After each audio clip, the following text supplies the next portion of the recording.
जय श्री कृष्ण सभी को। Welcome to our YouTube channel commerce classes. मैं हूं आपकी अपनी प्रियंका मिश्रा। हम यूजीसी नेट का हायर एजुकेशन यूनिट नंबर 10 कर रहे थे, है ना। तो अभी तक हमने क्या पढ़ा कि हमारे इंडिया में एनसाइंड एजुकेशन की क्या पोजीशन रही, उसके बाद में वो डिक्लाइन स्टेज में कैसे आया। उसके बाद जो हमने कल का लेक्चर किया था वो प्री इंडिपेंडेंस पे किया था कि हमारे इंडिपेंडेंस होने से पहले हमारे यहाँ पर हायर एजुकेशन का क्या फ्लो रहा, किस किस ने कौन कौन से कमीशन दिए, कौन कौन सी कमेटी बैठाई गई और किस किस तरह के रिवैल्यूएशन हुए। ठीक है। और आज का हमारा जो लेक्चर है वो पोस्ट एजुकेशन पर रहने वाला है। तो अगर आप लोगों ने हमारे प्रीवियस लेक्चर नहीं देखे हैं और आप कंप्लीटली पढ़ना चाहते हैं तो प्लीज प्रीवियस लेक्चर देख सकते हैं हमारी वीडियो से। ओके। और जो हमने कल का लेक्चर किया था प्री इंडिपेंडेंस एजुकेशन पर, उसके अंदर हमने कौन कौन से एक्ट किए थे। सबसे पहला एक्ट कौन सा आया था? Charles act. Okay. Charles act के बाद में कौन सा आया हमारा? Elphinstone act. एल्फिस्टोन एक्ट के बाद में हमारा आया है इंग्लिश एजुकेशन एक्ट। ठीक है। और उसके बाद आया वो चार्ल्स वुड का एक्ट। ओके। और उसके अलावा हमारा आया मैकॉलम एक्ट, वुड डिस्पैच एक्ट और हंटर कमीशन। और हमारे मॉडर्न एजुकेशन के फादर कौन है? Lord Macaulay. क्यों? क्योंकि मैकॉले मिनट को वही लाए थे और उनके वाले टाइम पर बहुत सारे चेंजेस हमारे एजुकेशन की पॉलिसीज में आए थे और जिसमें उन्होंने वुमेन्स की एजुकेशन की बात भी की थी। जिसने की थी? Macaulay minute. ओके। उसके बाद वुड डिस्पैच हुआ, फिर Hunter commission, then Indian university commission आया था और उसके बाद में नेशनल काउंसिल ऑफ एजुकेशन हुई, देन गोखले बिल आया। उसके बाद में इंडिया में एक रेजुलेशन हुआ एजुकेशन के ऊपर जिसमें बहुत सारे नए रूल्स को सेटअप किया गया था। ठीक है। ये हमारा प्री इंडिपेंडेंस का था। फिर हार्टॉग कमेटी आई, अबॉर्ड वुड रिपोर्ट आई और उसके बाद में Wardha scheme of education I थी। ठीक है। और उसके बाद सबसे एंड में जो आई वो हमारी सार्वेंट रिपोर्ट थी जो कि 1944 में आई थी और उसके बाद मतलब एजुकेशन के ऊपर कोई चेंजेस नहीं हुए। आफ्टर दैट हम पोस्ट एजुकेशन पर आते हैं। तो प्री इंडिपेंडेंस के जितने भी मतलब कमेटीज वगैरह हुई थी वो मैंने आपको बता दी हैं। आज हम अपना लेक्चर पोस्ट एजुकेशन से स्टार्ट करेंगे। तो हमने हायर एजुकेशन के बारे में क्या पढ़ा था कि हायर एजुकेशन जो है वो हमें हमारे लाइफस्टाइल को अच्छे से जीने में हेल्पफुल होती है। ठीक है। क्योंकि हम मान लो पढ़े लिखे होंगे तो अपनी अच्छी अर्निंग कर पाएंगे, अच्छी अर्निंग होगी, हर चीज को सीख पाएंगे और अच्छे तरीके से अपना लाइफस्टाइल बढ़ पाएंगे और साथ में हमारी जो अर्थव्यवस्था यानी कि इकोनॉमिक है उसको भी डेवलप करने में मदद कर पाएंगे। ओके। तो देखो पहले मैं आपको सीक्वेंस बताती हूँ पोस्ट इंडिपेंडेंस वाली, उसके बाद में हम इसको डिटेल वाइज करेंगे। तो सबसे पहले हमारी आई राधा कृष्ण कमीशन 1948-49। अच्छा ये कौन थे? डॉक्टर सर्वपल्ली राधाकृष्णन जो थे उन्होंने ये कमेटी सेटअप की थी, डॉक्टर एस राधाकृष्णन। और आफ्टर जैसे मतलब इंडिपेंडेंस होने के बाद में सेटअप हुआ था और उस टाइम पर जो सर्वपल्ली राधाकृष्णन थे वो हमारे राष्ट्रपति भी बने थे। ठीक है। और इनकी याद में हम लोग 5 सितंबर टीचर्स डे भी सेलिब्रेट करते हैं। किसकी याद में? डॉक्टर सर्वपल्ली राधाकृष्णन की याद में, क्योंकि इन्होंने काफी सारे रूल्स को चेंज किया था हमारे एजुकेशन पॉलिसी के अंदर आफ्टर इंडिपेंडेंस। ठीक है। तो पहला जो हमारा ये था राधाकृष्णन कमीशन 1948 से 49 के बीच में बना, क्योंकि इसकी स्टार्टिंग 1948 में हो चुकी थी और 49 आते आते ये सेटअप हो चुका था। आफ्टर दैट मुदालिर कमीशन 1952 से 53 के बीच में आया। फिर इमोशनल इंटीग्रेशन आया 1961 में। ओके। Emotional integration. और उसके बाद में हमारा आया कोठारी कमीशन जिसको हम लोग नेशनल एजुकेशन कमीशन भी बोलते हैं। तो कोठारी कमीशन जो बहुत इसका इंपॉर्टेंट रोल रहा है जो भी मैं आपको बताऊंगी बिल्कुल 1964 से 66 तक, यानी कि स्टार्टिंग तो 64 में हुई और सेटअप इसका 66 तक हो गया था धीरे धीरे। देन कंकरेंट लिस्ट 1976 जिसके अंदर ये बताया गया है कि हमारी जो यूनियन और स्टेट लिस्ट है वो किस तरीके से सेटअप होती है। उसके बाद नेशनल पॉलिसी ऑन एजुकेशन 1986 आई, फिर प्रोग्राम ऑफ एक्शन 1992, देन गंदम कमेटी 1993। उसके बाद Sam Pitroda committee 2005, Sharma committee 2008। इन सब में क्या हुआ जो आगे ही कमेटीज इनमें थोड़ा थोड़ा चेंजेस हुआ। ठीक है। Yashpal committee 2009, right to education act जो आया तो इसके अंदर कुछ एजुकेशन से रिलेटेड हमें मतलब राइट्स दे रहे थे। वो 4 अगस्त 2009 को सेटअप हुआ, नहीं जब यशपाल कमेटी आई उसके बाद क्या है। फिर डॉक्टर अनिल ककोदकर कमेटी आई 2011 में, केवी पवार कमेटी 2012, कस्तूरी रंगन कमेटी जो है वो 2017 में आई और जिसने न्यू एजुकेशन पॉलिसी के रूल्स रेगुलेशन को बनाने में हेल्प की थी। और जब ये 2017 में आई और 3 ईयर के प्रोसेस के बाद 2020 में न्यू एजुकेशन पॉलिसी को अप्लाई कर दिया गया। ठीक है, अब हम इसे करेंगे डिटेल में।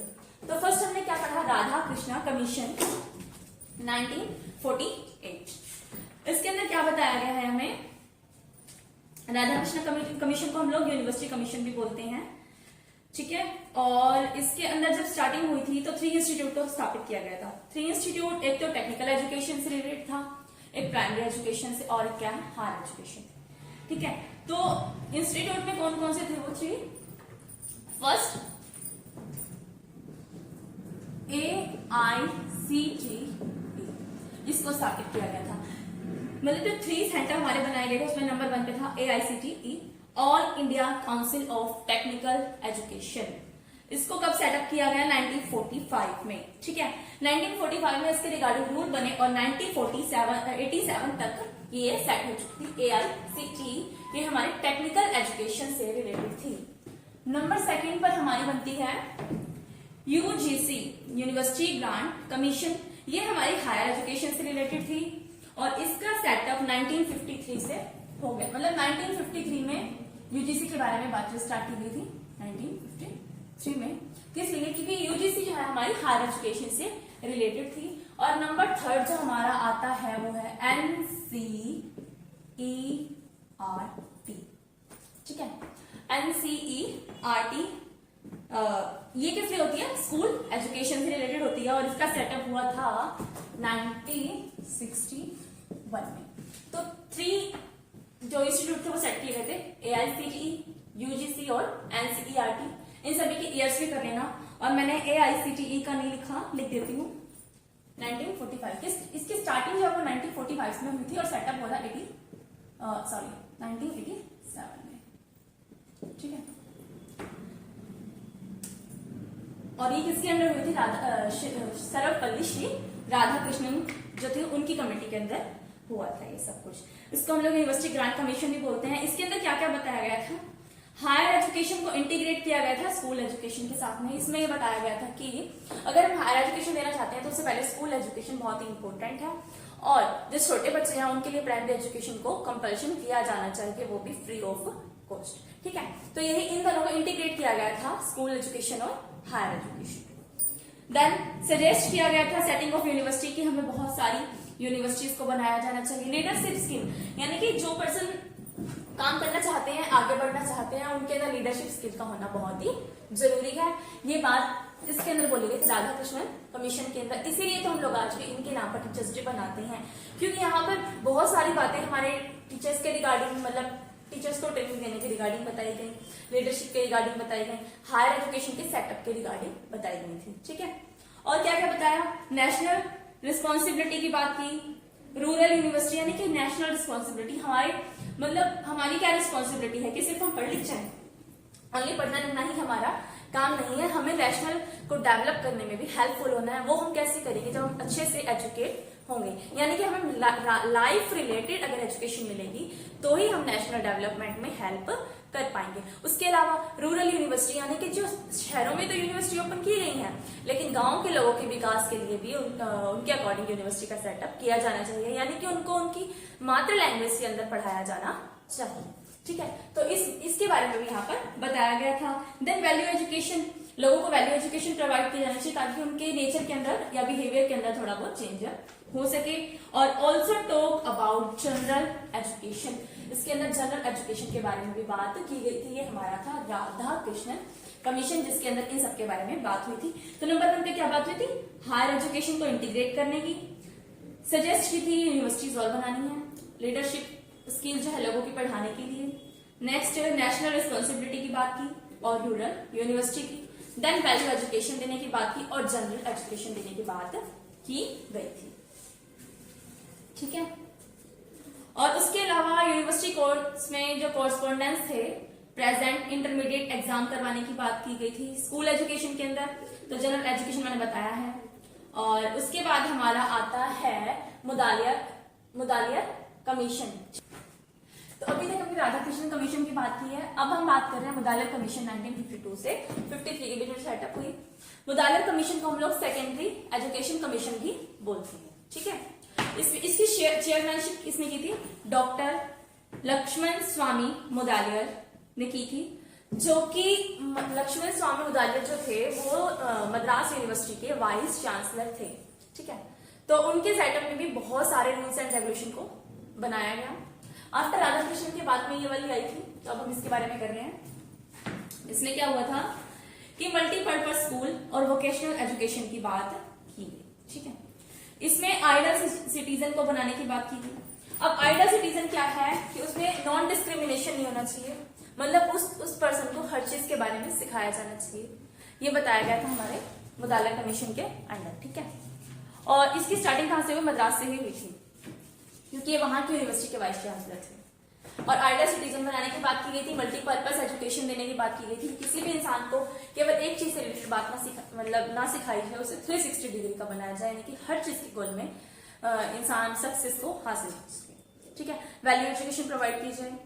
वैल्यू एजुकेशन वही जो लाइफ से रिलेटेड होती है। वोकेशनल यानी कि कुछ चीजें, मतलब एक हमारा मोटिव डिग्री पाना ही नहीं है, हमें कुशल करना है, यानी कि कौशल वाली शिक्षा देना बहुत ही जरूरी है, जिसके रिगार्डिंग पॉलिटेक्निक कॉलेज वगैरह थे, कंप्यूटर की शिक्षा थी, या फिर और भी वोकेशनल एजुकेशन आती हैं, उनकी बातें की गई थी।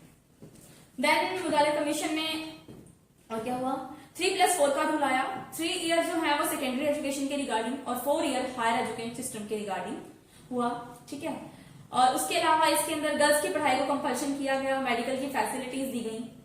किसके अंदर? मुदालिर कमीशन में गर्ल्स एजुकेशन को मतलब कंपल्सरी किया गया और मेडिकल फैसिलिटीज दी गई। लेकिन गर्ल्स एजुकेशन में होम साइंस जो है वो पढ़ाई जानी बहुत ज्यादा कंपल्सरी थी, ताकि लड़कियों को घरेलू शिक्षा मिल सके, घर में किस तरीके से कौन सा काम करना चाहिए या किस तरीके से हम घर का सेटअप कर सकते हैं। तो होम साइंस से रिलेटेड जो एजुकेशन थी वो गर्ल्स के लिए कंपल्शन थी। उसके अलावा और भी जो एजुकेशन करना चाहे वो कर सकती थी, लेकिन होम साइंस जो है वो बहुत ही कंपल्सरी कर दी गई थी एग्रीकल्चर के लिए। वोकेशनल एजुकेशन कंपल्शन की गई। उसके अलावा टंग लैंग्वेज से पढ़ाया जाना बहुत ही जरूरी किया गया, ठीक है। इसके अंदर मतलब 3 टाइप ऑफ लैंग्वेज दी गई। एक तो इंग्लिश है, इंग्लिश थी, उसके अलावा टंग लैंग्वेज और एक लैंग्वेज कोई और ले सकता है। तो ये बात किसके अंदर की गई? मुदालिर कमीशन के अंदर की गई थी।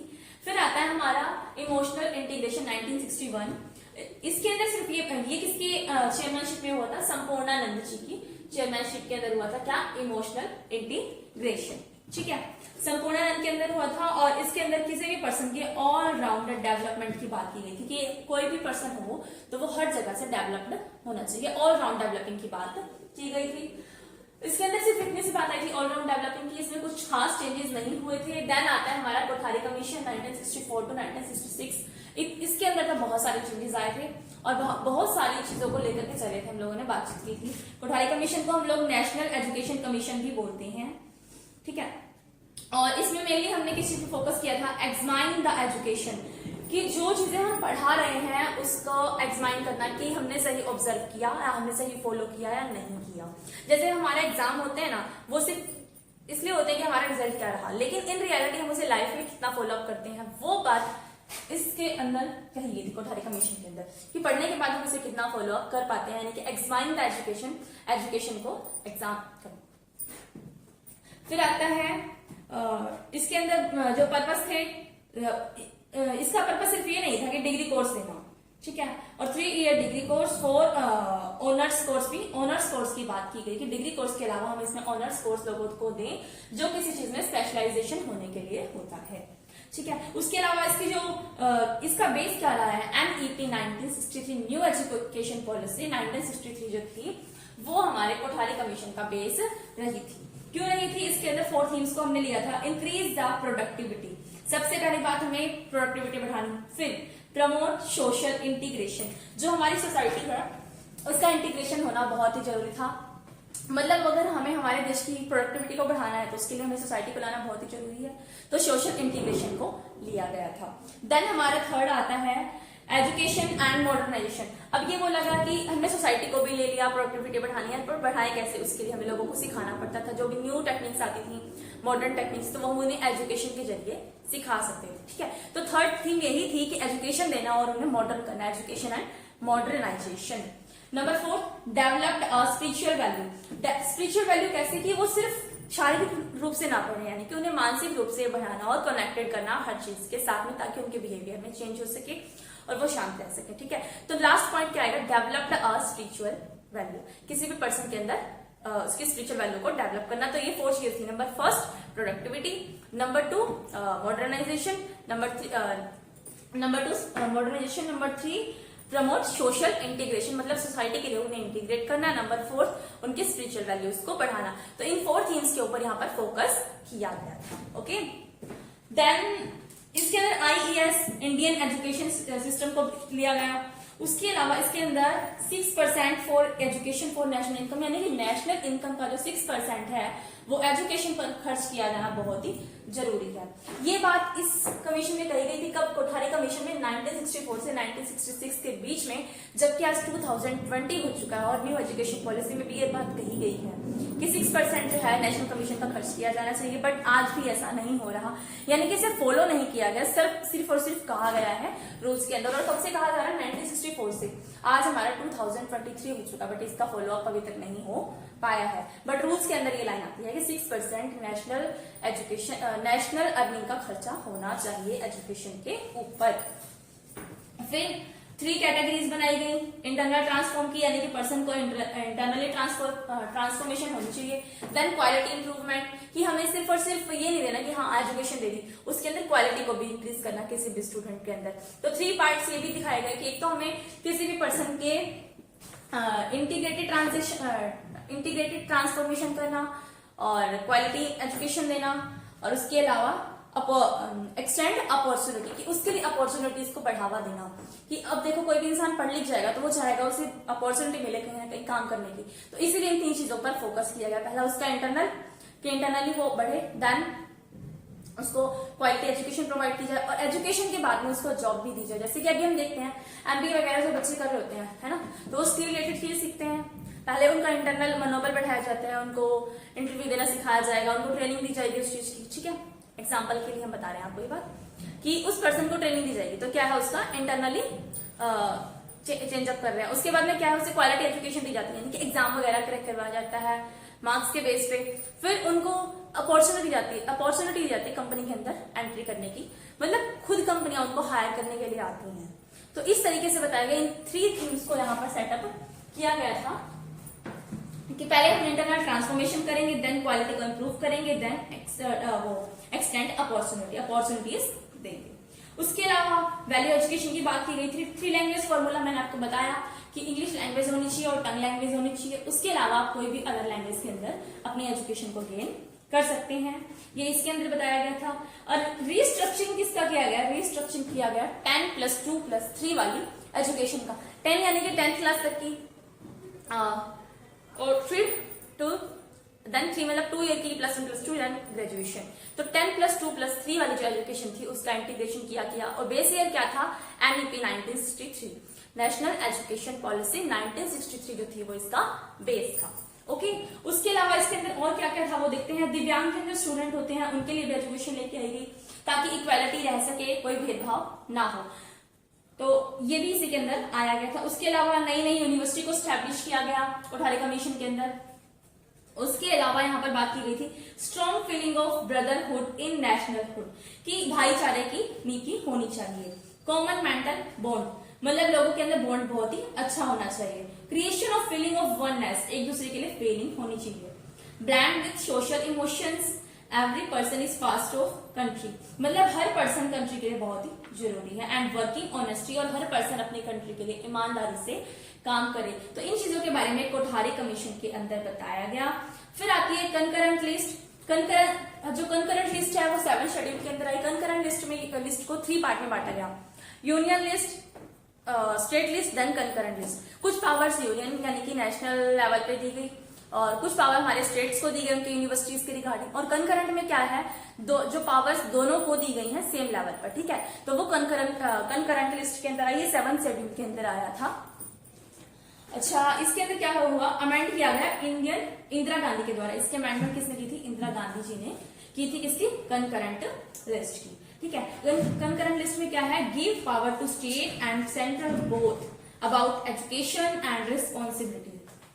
ओके, तो ये कहाँ आया था, हमारा कंकरेंट लिस्ट के अंदर आया था। 42nd अमेंडमेंट थी जो अफेक्टेड हुई थी 1976 से। उसके बाद हमारी आई है national policy on education 1986। National policy on education 1986 जो है वो इंडिया की फर्स्ट पॉलिसी मानी जाती है। इसको लाने वाले राजीव गांधी जी थे, ठीक है। उससे पहले जो फर्स्ट एनईपी जिसकी बारे में बात की गई थी 1968 में, सिर्फ बात की गई थी, मतलब कंफर्म नहीं हो पाई थी, और वो किसने की थी, कोठारी कमीशन में इंदिरा गांधी ने की थी। जब 1986 में राजीव गांधी जी आए तो उन्होंने इसको आगे प्रमोट किया, इसके ऊपर फोकस किया। कब, 1986 में। तो इसके अंदर 3 चीजें आई। नवोदय विद्यालय के बारे में बात की गई, Navodaya Vidyalaya in rural area, और कंप्यूटर एजुकेशन, ठीक है। और उसके बाद इसके बेस पर ना 1992 का जो एक्शन प्लान हुआ वो नेशनल पॉलिसी ऑन एजुकेशन 1986 के बेस पर हुआ था। अच्छा, उसके बाद हम आते हैं प्रोग्राम ऑफ एक्शन 1992। इसमें इसके अंदर क्या बताया गया था प्रोग्राम ऑफ एक्शन के अंदर, कि जो स्टेट्स हैं वो अपनी यूनिवर्सिटी को एफिलिएट कर सकते हैं, अपने अकॉर्डिंग रूल एंड रेगुलेशंस बना सकते हैं। उन्हें जरूरी नहीं कि आप मतलब गवर्नमेंट के रूल्स के अकॉर्डिंग बनाओ या फिर नेशनल लेवल के रूल्स के अकॉर्डिंग ही बनाओ, यानी कि कोई भी स्टेट अपनी यूनिवर्सिटी को ओपन कर सकता है। फिर आती है गंगम कमेटी 1993। गंगम कमेटी में क्या हुआ, डीम्ड यूनिवर्सिटीज को चेकअप किया गया। डीम्ड यूनिवर्सिटी यानी कि जो मानी गई हैं और वो अपना सर्टिफिकेट खुद से इश्यू कर सकती हैं, ये बात गंगम कमेटी के अंदर कही गई थी 1993 में, जो कि डीम्ड यूनिवर्सिटीज के रिगार्डिंग थी। It recommended flexible and autonomy for ensuring academic excellence and asked for restricting the unchecked growth of deemed university. उसके बाद सैम पित्रोदा कमेटी 2005 है। इसको क्या बोलते हैं हम लोग, also known as national knowledge commission. ये कब हुई थी, 2007 में सेटअप की गई थी। ओके, और इसने रिकमेंड क्या किया, restructuring of curriculum to meet the demand of multi disciplinary profession. इसमें सिर्फ प्रोफेशन के बारे में बात की गई। फिर हमारी यशपाल कमेटी आई। यशपाल कमेटी ने हायर एजुकेशन और रिसर्च पर सेटअप किया, ठीक है। इसको हम लोग चीर बोलते हैं, CHER, commission for higher education and research. इसको हम लोग CHER चीर भी बोलते हैं, किसको, यशपाल कमेटी को। और उसके बाद शर्मा कमेटी 2008 में आई थी। इसके अंदर साइंस और टेक्नोलॉजी इंस्टीट्यूट की बात की गई थी, ठीक है। जो नए इंस्टीट्यूट है साइंस रिलेटेड उनको ओपन किया जाए, शर्मा कमेटी के अंदर इसकी बात हुई थी। देन हमारा अनिल ककोदकर कमेटी, इसके अंदर सिर्फ ये बताया गया था इंस्टीट्यूट का बजट 2%, मतलब इंस्टीट्यूट जो है उनका बजट 2% तक रहना ही चाहिए हर साल। It was constituted recommended strategy to improve technical education in country, कि टेक्निकल एजुकेशन जो है वो दी जानी चाहिए कंट्री के अंदर, और 2% इसका जो बजट है वो हर साल सेटअप किया जाना चाहिए। ये बात किसने कही गई थी, डॉक्टर अनिल ककोडकर कमेटी के अंदर। केबी पवार कमेटी जो 2012 में आई, इसमें पब्लिक प्राइवेट पार्टनरशिप की बात की गई, ठीक है। इसके अंदर क्या कहा गया कि सिर्फ ये नहीं कि हाँ गवर्नमेंट ही खोल सकती है, यहाँ पे स्टेट लेवल पर कुछ प्राइवेट यूनिवर्सिटीज भी ओपन हो सकती है। अगर सब मिलकर करेंगे तो एजुकेशन लेवल अच्छा होगा, इसलिए यहाँ पर ट्रिपल P की बात की गई, पब्लिक प्राइवेट कमीशन की, ठीक है। ये केबी पवार कमेटी के अंदर, इसके अंदर सिर्फ यही चेंज हुआ था क्योंकि हमने यहाँ पे पब्लिक प्राइवेट पार्टनरशिप की बात की गई थी। फिर कस्तूरी रंगन कमेटी, फिर हमारा राइट टू एजुकेशन एक्ट जो है 4 अगस्त 2009 में आया, जिसके अंदर हमने ये बात की गई कि प्राइवेट स्कूल जो है वो अपने अकॉर्डिंग फीस तो वसूल करते हैं, लेकिन उन्हें 25% रिजर्व करके रखना चाहिए शेड्यूल कास्ट या फिर पुअरेस्ट लोगों के लिए, जो लोग फीस पे नहीं कर पाते, तो उनके लिए 25% ऑफ कोटा रिजर्व रहना चाहिए। ये बात राइट टू एजुकेशन के अंदर की गई थी। इसके अंदर ये बोला गया था, मतलब कुछ बातें कही गई थी, जैसे कि 6 to 14 ईयर के बच्चों के लिए आर्टिकल नंबर 21A के अंदर कहा गया, जो कि फैक्ट में आया 1 अप्रैल 2010 से। और प्राइवेट स्कूल में 25% सीट जो है रिजर्व रखने की बात की गई थी, किसके लिए, जो इकोनॉमिक एरिया में वर्क कर रहे हैं या फिर पुअरेस्ट पर्सन है उनके लिए, राइट टू एजुकेशन एक्ट के अंदर कि उन लोगों को भी काम करने पढ़ने का अधिकार है, ठीक है। और देन हमारा आया कस्तूरी रंगन कमेटी 2017, और जिसके बेस पर अब जो हमारी नई पॉलिसी बनी थी वो सेटअप की गई है। और ये किसके अंदर हुई थी, एजुकेशन मिनिस्ट्री थे हमारे प्रकाश जावड़ेकर, ठीक है। उनके अंडर कस्तूरी रंगन कमेटी आई और उसके बाद जो नेशनल एजुकेशन पॉलिसी 2020 है वो अब फॉलो अप हुई है और इसके बारे में मैं आपको नेक्स्ट लेक्चर में बताऊंगी पूरी तरीके से, मतलब फुल ऑफ डिटेल से। उसके अलावा अगर आपका क्वेश्चन कोई भी क्वेरी है तो आप हमें कमेंट बॉक्स में लिख के बता दीजिए, हम आपको उसका सोल्यूशन देंगे। कोई भी सजेशन है तो वो आप बताइए, आपको हमारा लेक्चर कैसा लगा वो आप बताइए, एंड लाइक शेयर सब्सक्राइब